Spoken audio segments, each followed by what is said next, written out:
Lost my mind, now I'm feeling so fine, cause I finally realized I don't need you. I'm feeling sublime, and you're watching me shine, and you realize it's time I don't need you. Now Hey, this is Brooke, Hey, this is Imani. and welcome to another episode of Resources in the Valley. Where you get your tools to make the most out of every day. Hey, Imani, how are you? I'm doing pretty well. We're having some confusing weather right now, where in the morning it's 45, but then by high noon it's like 70. So, you know, gotta have those layers. It's a confusing winter for sure. How are you doing, Brooke? I'm good, trying to recover from a little cold here, but I'm doing good. Just trying to finish the year strong, no matter what. So, on last week's episode, we discussed the patriarch and the matriarch was the title of last episode, and we discussed the heaviness of that position. This is we have two more episodes as part of our mental health series. So the patriarch and the matriarch is what we discussed last week. We discussed, having the conversation with your family before transitions take place, and supporting those who are in the role.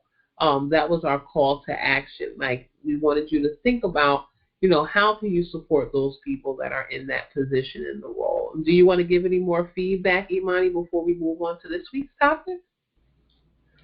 Sure. I mean, the way that I approached it is I literally went to to some family and just um, talked about what we discussed on the podcast, and it was interesting to think about. You could see some people thinking for the first time, what would I do if my parents either were not here or if they just said I don't want to host anymore? What would I do? And we realized it was kind of like, well, maybe my brother would do it. No, not him. Maybe another brother, and it became like this thing where you could kind of see every family has like the more responsible people in it. It's just a fact of the matter. But then it's like, does that responsible person want to be responsible for that because they're responsible for everything else? So, for example, like if they are reliable for helping family handle disputes, that doesn't necessarily mean they want you to come over for Christmas. So, I think it's just that thought process of what that means. Like we talked about the age. Does age matter? What happens when somebody older than you doesn't want to be that? So it definitely started a few conversations. And one thing that stuck out to me that an old patriarch in my family had said was, um, they constantly talked about like quality time. And so I think in looking for how to support other people, they tend to tell you just in conversation. It might not be a direct answer when you ask, what do you need from me? Most people say, oh, I don't know. But I think just paying attention to the information you get in conversation and trying your best to become more intentional in those areas is a really great way to help those who act as matriarch, patriarch in your family. I definitely agree, and I just believe that opening up the floor for that type of conversation, is going to open up the lines of communication. So then that way, whoever is in that role feels supported, has the support of the family, and maybe all the burden isn't on them. And I believe that's the best way for us to support the matriarchs and patriarchs in our families. Well, this week's topic, last but not least, we have this week and one more as part of our health series. This week's topic is rejection. Um, Rejection, most people see as negative. However, there are those of us who use rejection as drive. And this week, I want to talk about rejection. How do you feel when you receive rejection? How do you use that rejection? Do you allow that rejection to slow you down? or do you allow that rejection to push you forward? So we're gonna dig into the feelings of rejection, how it makes you feel, your first reaction, and then how do you kind of go through it in your mind, or go through it and change it, or do you dwell in it? Do you dwell in rejection? Do you need to stop dwelling in rejection? The different things that rejection can give us in life. How do you react to rejection, Imani? I take it very personally. I get very offended. I want to fight. And I would love to say that that was the old me, but I'm not sure sometimes, So I think that there's an emotional side. I always say this even in talking to friends. I'll say the emotional side of me feels like A, B, C, everything I just listed. But the more logical, coherent side of me knows a couple things are true. And when I bring the topic up in friendships, I'm like, I'm needing you to help me lean more toward the coherent, logical side of things. So I think that rejection typically comes from just feeling like expectations aren't met. If you say, "Do you love me?" you know what you want to hear, okay? Or even if you say, "Do you want to hang out Saturday?" It's like you know what you want to hear. And so I think that it's just a matter of managing those expectations. And I think a good thing to think about is how do you react to rejection. So I think my goal in reacting to rejection is to kind of keep those truths close to heart. Two of the ones I've been using this week every day are you're not an expert in other people's thoughts or feelings, because I don't know about you, but I always think I'm the expert. She said this because this, and I could tell you a whole list of reasons why, and I've got cross-references, and I just come with the receipts, okay? But still, even with my receipts, the only person that knows what they're really thinking and feeling is that person. No matter what I think I heard or know or what I experienced with them, they're the only one who really knows. And then two, let's not make a booklet out of our emotions. And what I mean by that is we tend to stack them all together. So if I have a negative encounter with Brooke where she rubbed me the wrong way and I think she rolled her eyes at me, right, I could take all the feelings and just kind of make it my new perspective of her. So my packaged emotions are now my perspective of Brooke as a person. But I'm missing all the other 99% of who Brooke is because I have my little booklet, So I think that, again, just kind of taking that bird's eye view of the situation are two things that are hopefully going to help me react better in the future. But how do you feel when you're rejected, Brooke? And do you feel like you're the kind of person that internalizes it like me, or do you feel like you use it as fuel? Well, I definitely used to take rejection very, very personal. Depending on what it was, it might make me sad. I'm analytical, so a lot of times I analyze things. So in a place of rejection, the first thing I'm doing is I'm analyzing, like, why? Why is this? Why is that? Why? Like, I want to answer all the questions. I want to put all the pieces together and figure it out. However, being closer almost to 40, you won't hear me say that too often. Now I don't take rejection personally anymore. One of the things that I've kind of decided in life over the last maybe 5-6 years is to, first of all, get rid of expectations, because expectations is where a lot of our feelings get hurt or our emotions come into play and things like that. And then another thing is to kind of be happy and satisfied at what it is or what things are. So I believe a lot of times we want to change what something is, or we want to direct what something is, or we want to change course or whatever, and that's where when rejection comes into play, because you wanted to change course, but that's not where the boat needs to go. Um, then that's a lot of times when then yes, your emotions come into play because you're upset because you were trying to change the course. When in all reality, maybe changing the course wasn't what you needed to do right then and there. Like maybe you just needed to kind of float and be comfortable with where you are, or be comfortable with the path that you're being led down. Um, it's definitely something I've had to come to, and it's not something that happens overnight either. It's just like through a lot of things that happened in my life, and different situations that occurred, or being rejected, or different things.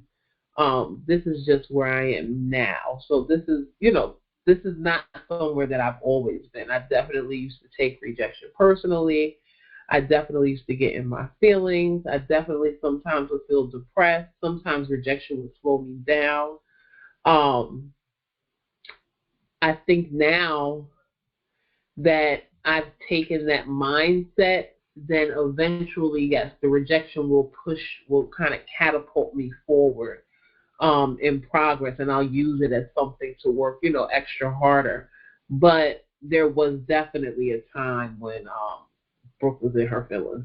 I was in my feelings, and I'd be in my feelings for a long time. It kind of was hard to get out my feelings. So that's why I had to find a different way to go about it.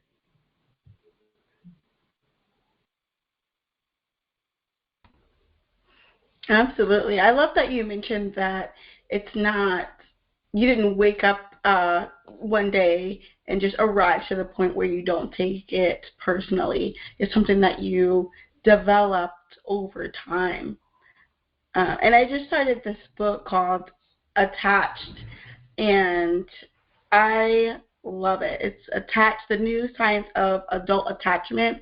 And a lot of it kind of talks about relationships and friendships, things like that.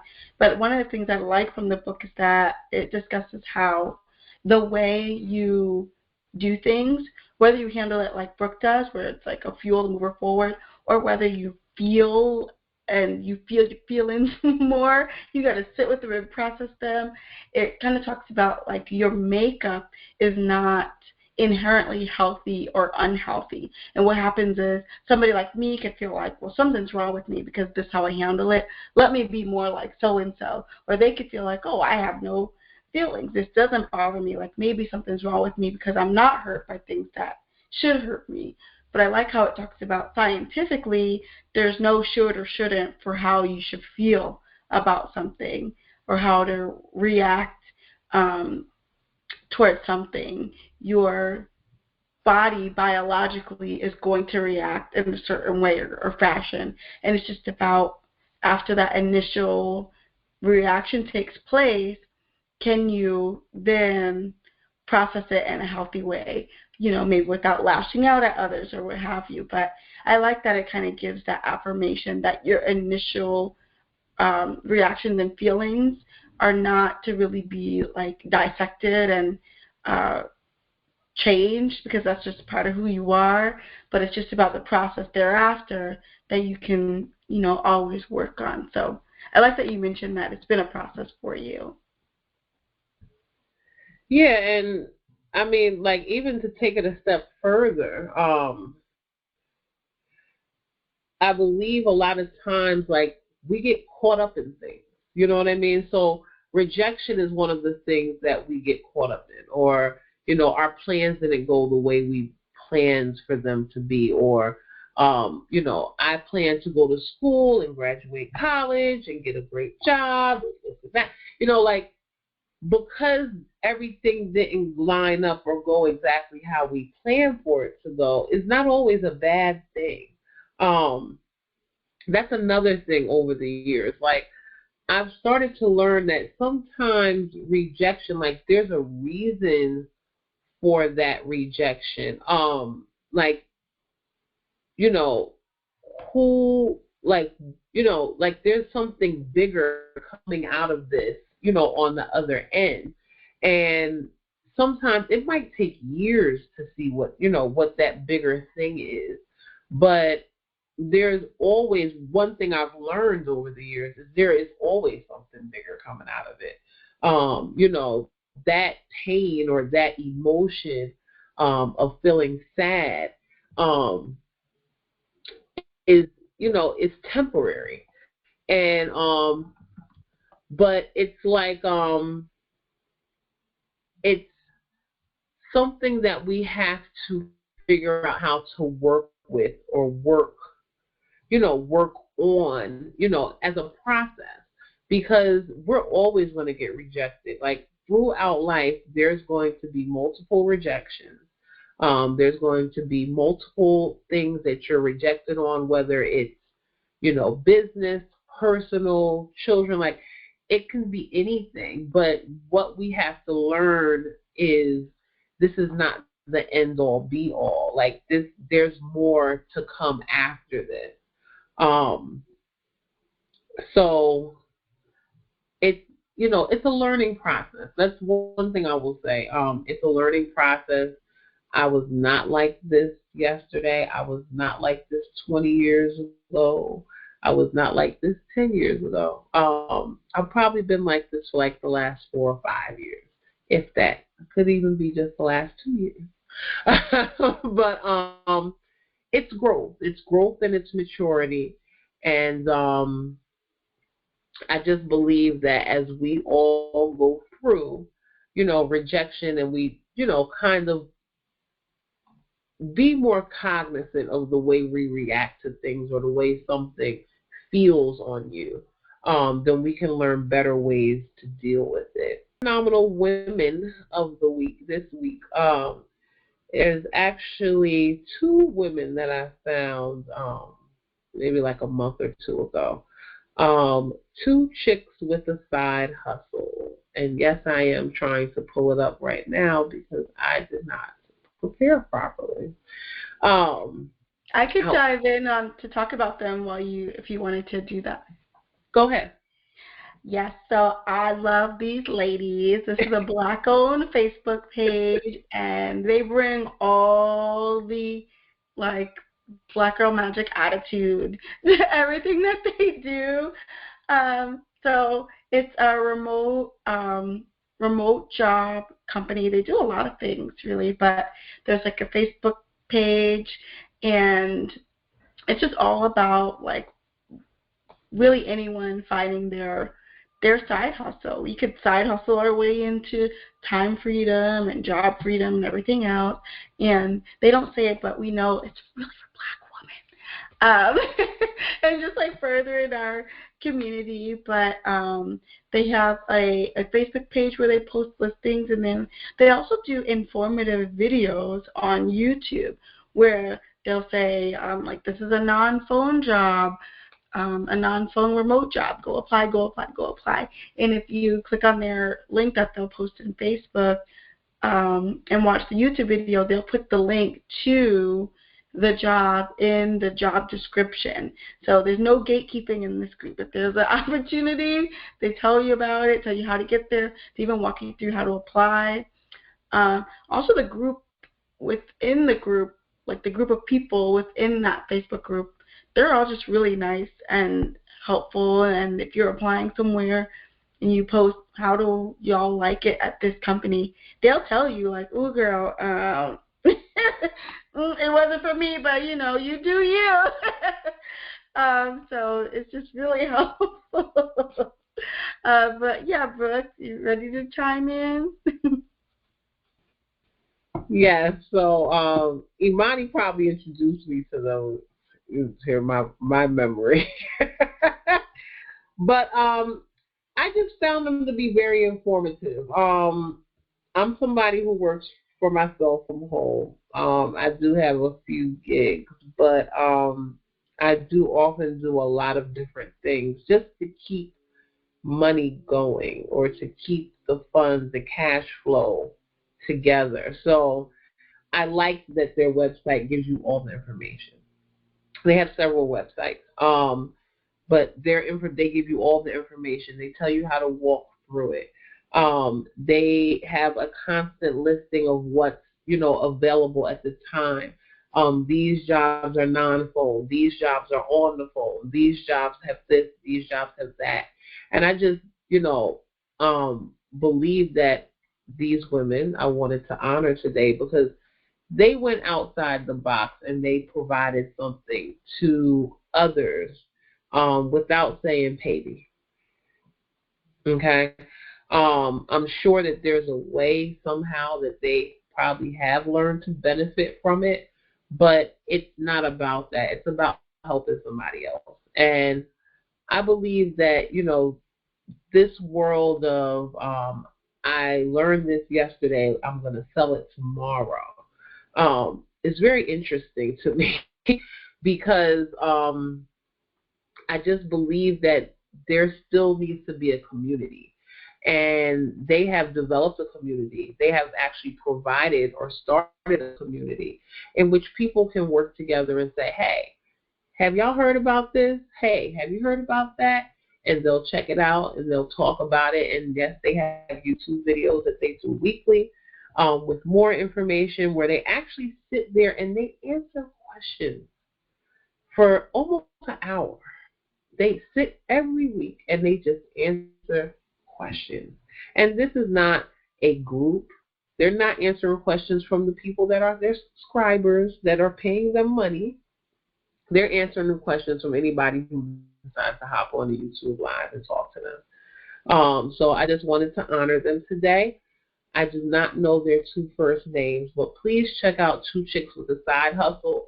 They will be on the Resources in the Valley resources page with any other guests or resources that we've provided you on episodes.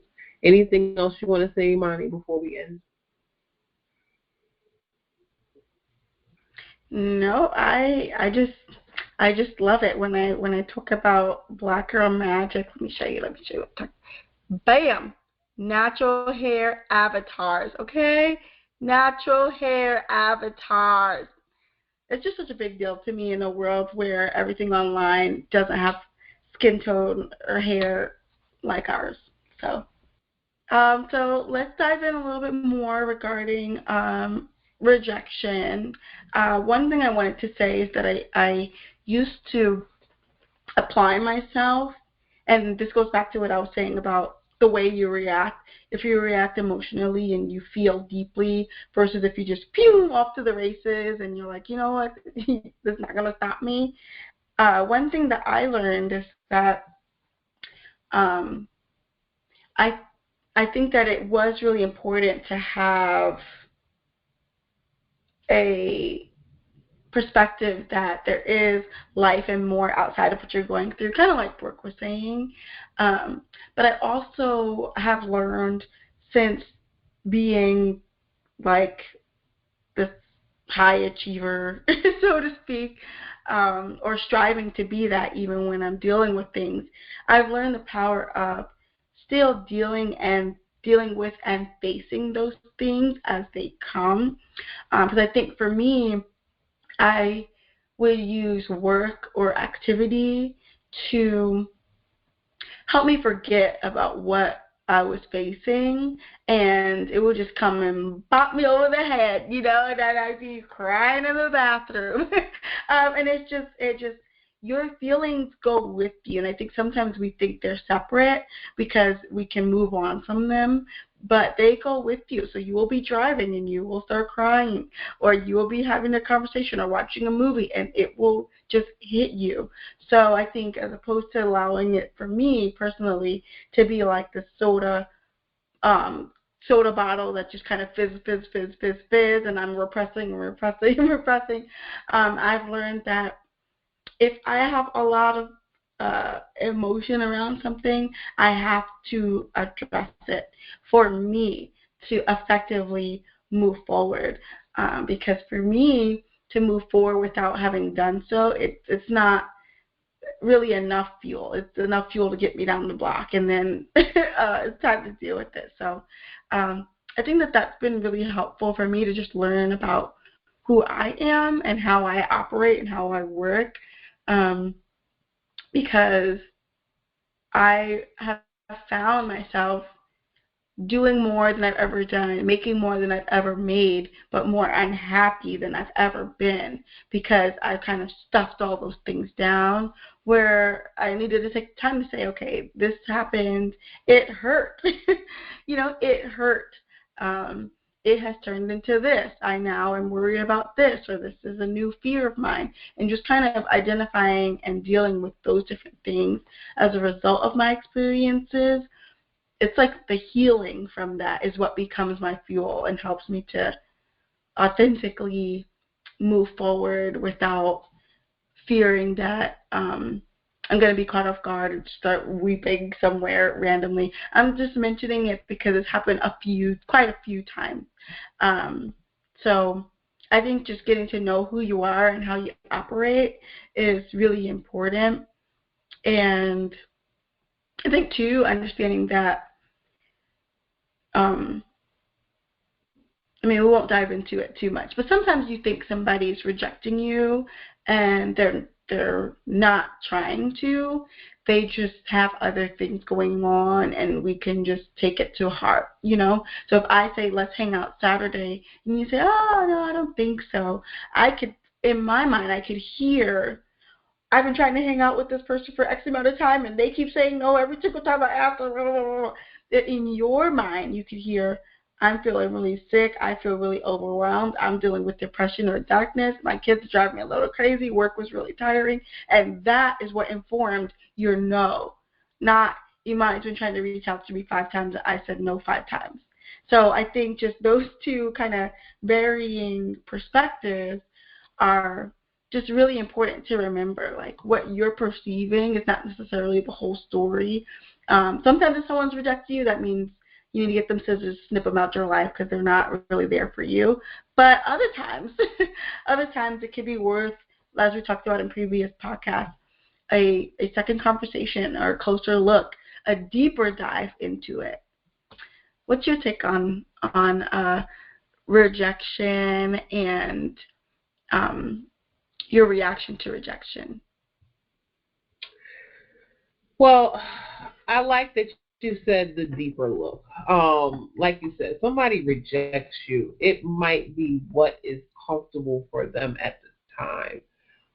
It might not be what's comfortable for them forever, but it might be what's comfortable for them at that time. And or it might be something else is going on. Maybe that's something that you're not aware of. It could be any amount of things. It could be their training, their home training. They might not be as cognizant or as aware, of what you might need versus what they might need. And then a lot of times, like, somebody might not know what your needs are, as to why you're asking for something. And I believe a lot of times we expect for somebody to kind of read our minds, but people are not mind readers. Like, if you don't speak on what the issues are, what the challenges are, then how can someone else assist you or offer you help or offer you, time, something in that, or support in that time of need. And I believe a lot of times, we get so caught up in, the everyday, day to day, that sometimes rejection is taken personally when it doesn't need to be.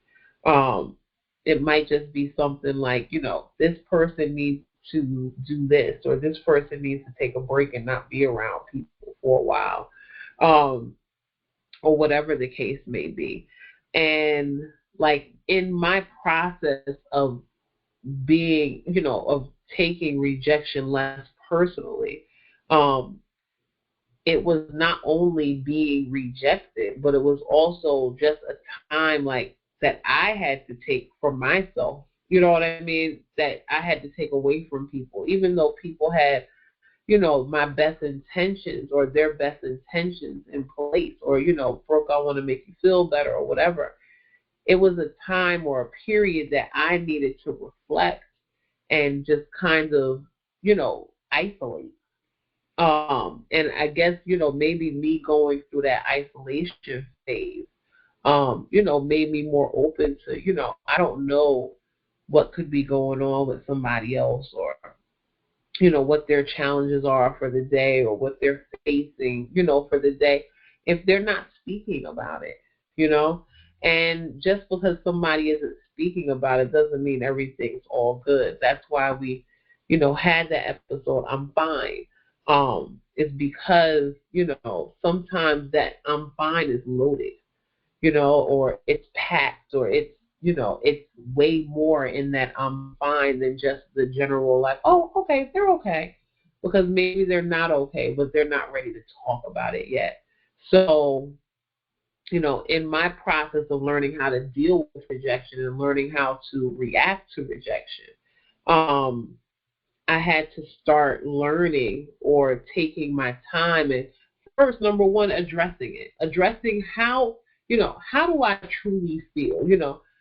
No, you're not. I'm not happy about that. That's okay. It's okay to not be happy about that. Or I'm sad about that. And it's okay to be sad about that.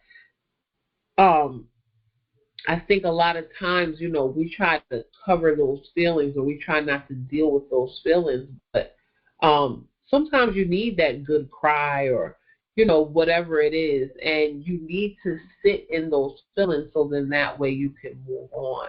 And, something that I've just learned to do is, take my time, sit in the feelings, not sit in the feelings for days or months, but sit in the feelings. Let me take an hour, a couple hours just to myself to totally deal with this uninterrupted.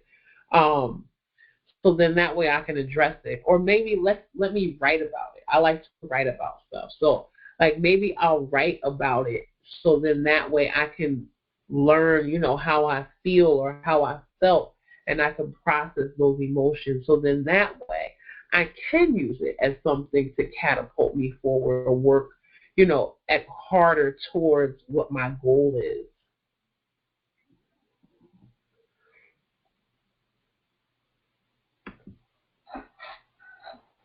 What would you like to change your reaction? Is there anything that you would like to change your reaction to rejection, Imani? I think the two perspectives that I mentioned earlier about trying not to be an expert on how other people are feeling, and also just not allowing my feelings to dictate who the person is to me. Those two things are things I've been working on.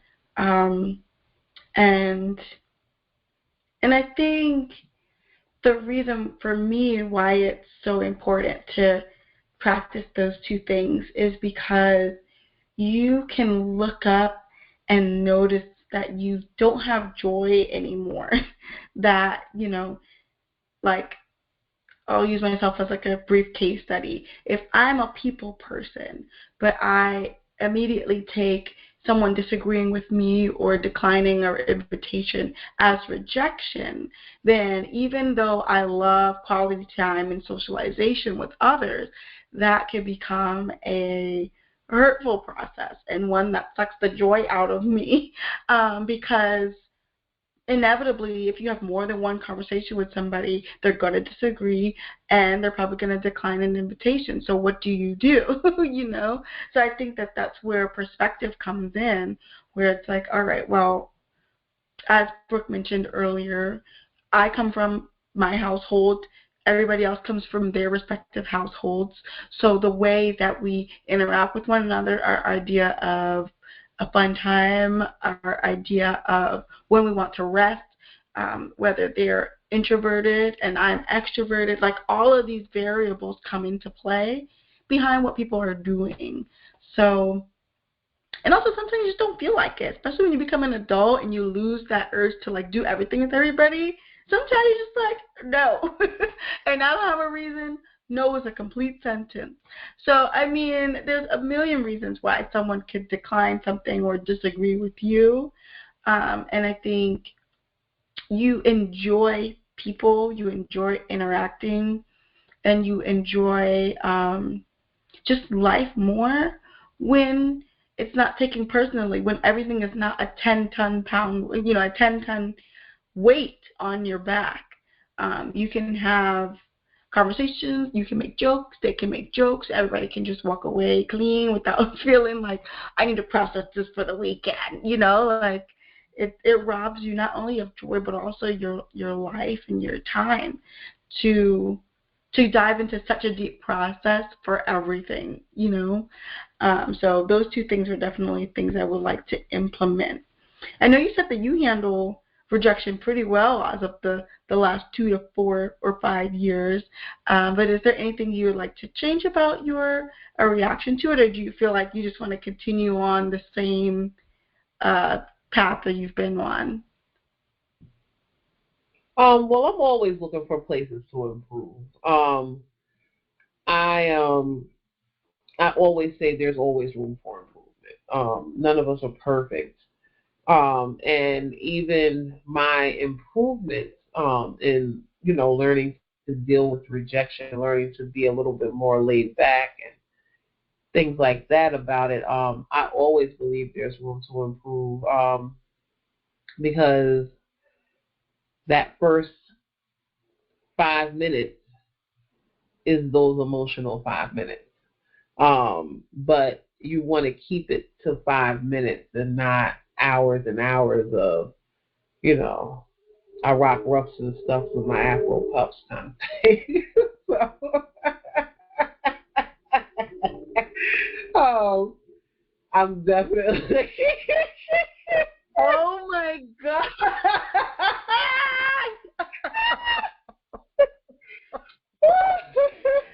Oh my God. Oh goodness. I'm definitely somebody who certain things ignite a little fire in me. So see, I have to pull myself back and allow 5 minutes. That's it, 5 minutes. And pull myself back in and make a better decision as to how to deal with this. I believe, like you said, we all have emotions. So your emotion, your emotional response is your first response. And then you think about it and you're like, either I'm overreacting or wait, let me get more information or, whatever. So, I always say, like, that's why I say there's room for improvement. I just believe that there were times that, I might have dwelled in those emotions for months. You know what I mean? Months, even years, and that is the improvement that I'm looking for, is to minimize that emotional response as much as possible. Not eliminate it, but just minimize it, because you have to have the emotional response, but your emotional response doesn't have to control your mind.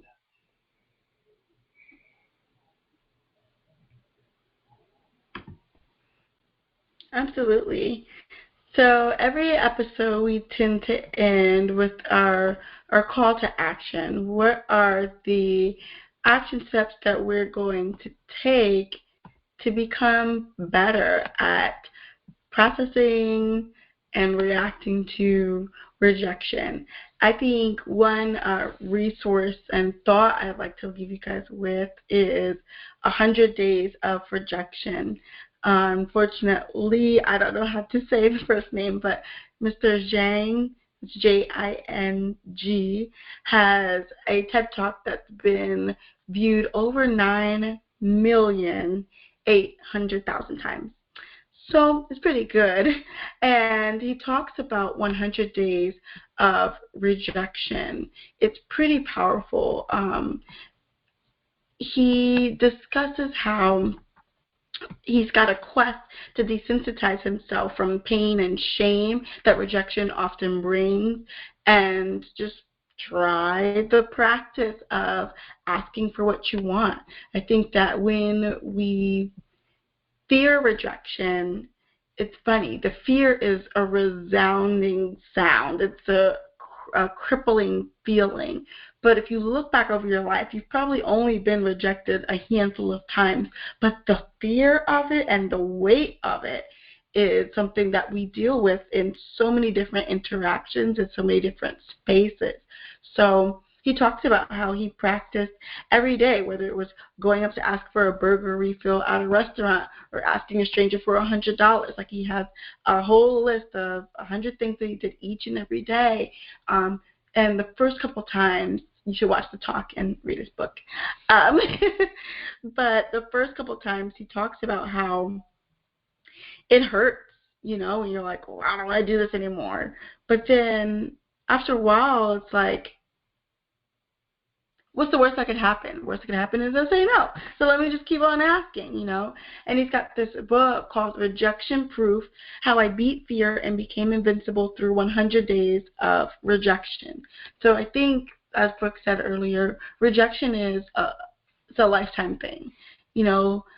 Even the celebrities that we love, actors and actresses, are rejected from films. Like, people are rejected from music, and they are huge, rich, wonderful, talented, amazing stars because they just may not fit the vision of the person who's in charge of the project. Like, it's just a thing that happens. More money won't make you less rejected. More status won't make you less rejected. I mean, nothing on earth will make you exempt from being and feeling rejected. So what can we do? I mean, all we can really do is work on becoming rejection proof, which doesn't mean that you won't experience it, but it won't cut a dagger to your soul. So, I think a really great call to action for starters would be to check out, if you look it up, 100 Days of Rejection, check out that TED Talk. It's got really great information in it.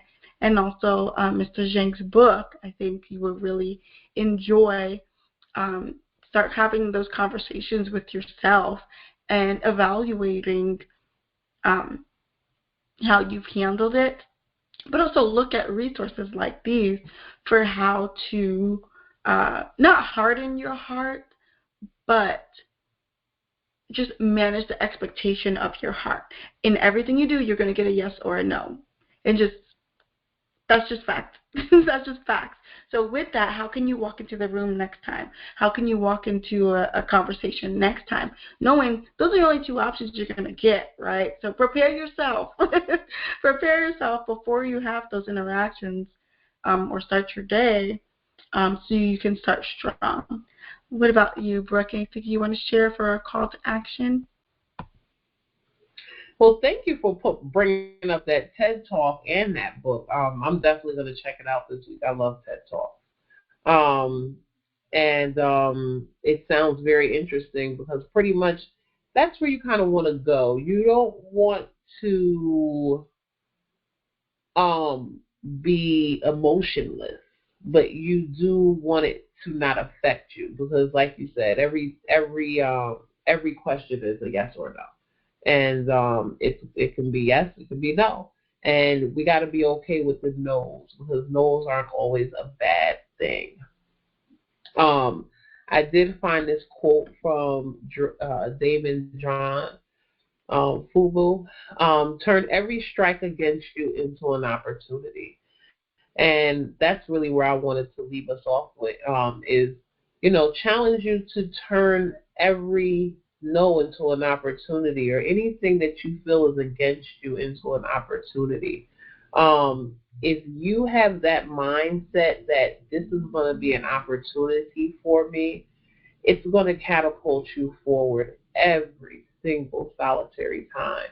And I just want all of us to kind of think about that. This is not the end all be all. That no is not the end. That no can be a beginning.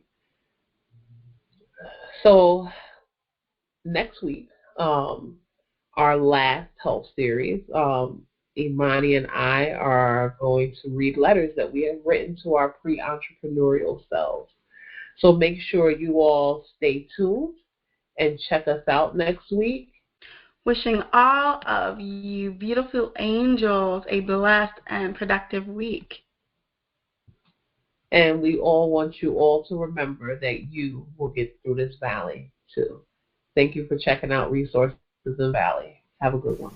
Guidance Bye. given during this program are only reflections of our personal experiences and is not a substitute for professional advice. Let me Change breathe, is cause I need him.